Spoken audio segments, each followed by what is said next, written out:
Lodi, nandito ako sa bus stop.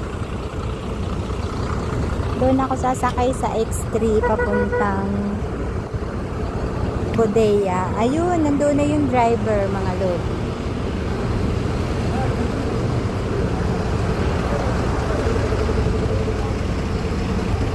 Sasakay na tayo.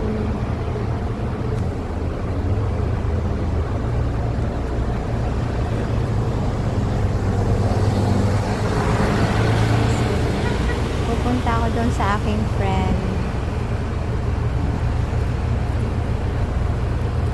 Wala pa yata yung yung driver. Maghihintay muna ako. Saan na ba yung bus card ko? Kasi ang ibabayad ko yung bus card. Maghihintay lang tayo.